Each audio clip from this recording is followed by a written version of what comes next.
मात्र भी अंतर नहीं। उसी प्रकार भोलानाथ जी में और हनुमान जी में भी किंचित मात्र भी अंतर नहीं है। शिव ही हनुमान जी हैं और हनुमान जी ही शंकर जी हैं, अलग अलग नहीं है। कई लोग प्रश्न करने लगते, महाराज अगर हनुमान जी शंकर जी हैं तो पार्वती जी कहां गई? अकेले अकेले फिर रहेगा? नहीं, पार्वती जी भी है हनुमान जी के रूप में। सुनो नई बात, भोले बाबा जब जाने लगे, जब राम जी का अवतार होने वाला था, तो भोले बाबा बोले अब तो देवी जी गौराय अपनो संहारो परिवार, अपने तो बंदरा बनेंगे।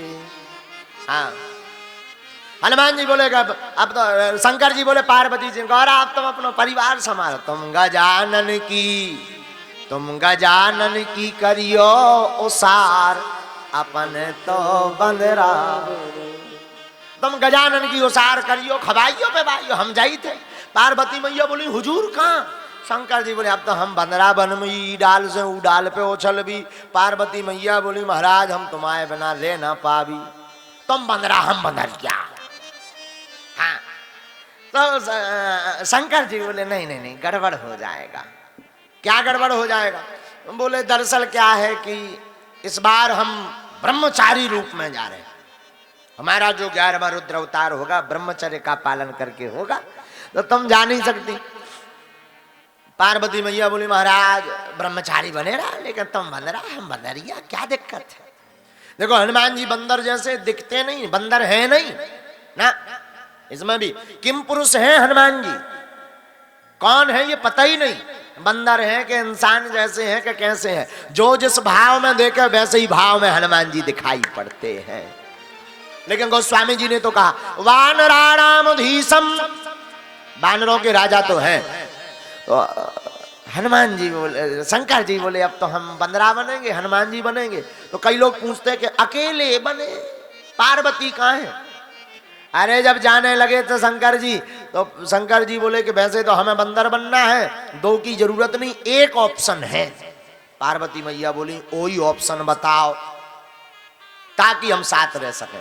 शंकर जी बोले हम बनेंगे बंदरा, तुम बनो हमारी बंदर की पूंछ। सो तुम्हारो भी हो गए दर्शन और हमाओ भी हो गए। शंकर जी बने बंदरा, पार्वती मैया बनी पूंछ, और रावण की कट गई मूंछ।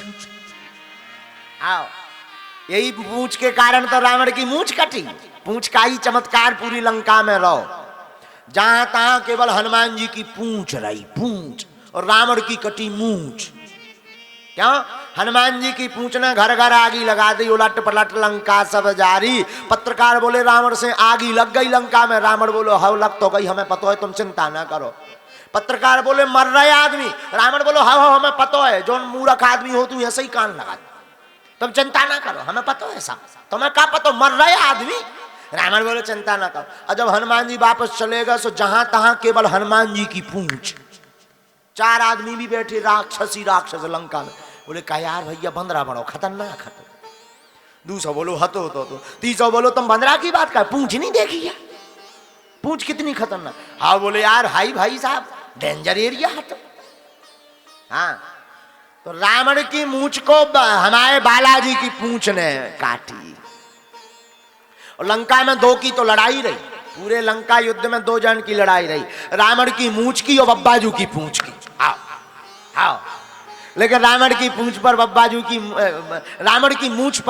की पूंछ भारी पड़ी। बोले क्या? बोले पार्वती मैया पूंछ बन करके आई। अच्छा पार्वती पूंछ क्यों बनी? अब पूंछ में आगी क्या लगी? आप विचार करो, कितनी अच्छी बात है। देखो नई बात है, पूंछ में आग क्यों लगी और पूंछ से ही आग क्यों लगाई? सुना, मां सती ने जानकी जी का जो है, जानकी जी से पंगा लिया था। मां सती ने जानकी जी का अपराध किया था। क्या अपराध किया?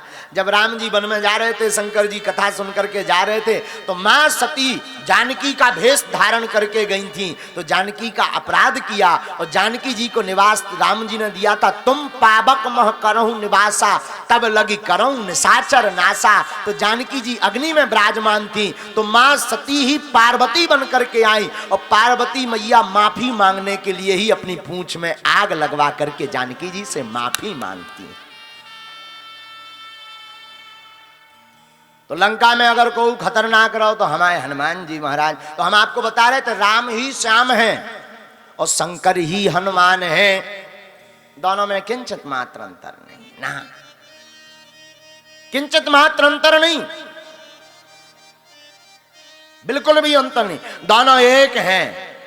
आहा क्या कहना भैया। एक बात और बुरा मत मानिएगा, कान खोल करके सुनिए। भगवान की कथा, भगवान के बारे में वही जाने जह देह जनाई, जानत तुम्हें तुम्हें हो जाई। राम जी को वही जान सकता जिसे राम जी जना दे। कथा तो खूब सुनो पर चित्त में तभी चिपकेगी जब राम जी कृपा करके तुम्हें अपना लेवेंगे, वरना कई जन कथा में अजीरन हो जात, अजीरन कहूं पेट गड़बड़, कहीं चलाओ खा ले। अच्छा एक बात और आप सुनना, कथा में आप जब तक बैठोगे तब तक आपको संसार की ध्यान नहीं आएगी। आती है? नहीं आती। कथा में तो केवल गोविंद की याद आती है, जगत का ध्यान आता है कथा के बाद, वृथा का स्मरण कथा में नहीं आता। और जो कथा सुनता है उसकी वृथा मिट जाती है, क्योंकि जन्म जन्मों का पाप, जन्म जन्म के दुख मिटाने वाली केवल भागवती कथा है। भागवत है कल्पवृक्ष। ऐसा कौन सा संसार में प्रश्न है जिसका समाधान नहीं, ऐसी कौन सी समस्या है जिसका उत्तर श्रीमद् भागवत रूपी कल्पवृक्ष में नहीं है। सब कुछ व्याप्त है,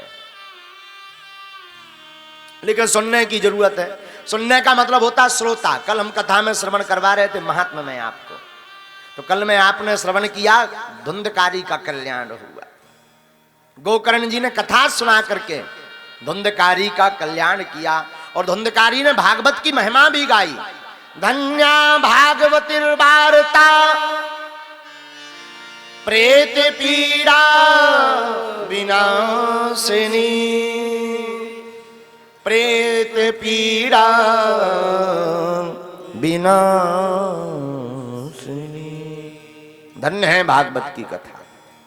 धुंधकारी कहते जो मुझ जैसे महापापी का तरन तारण कर दिया।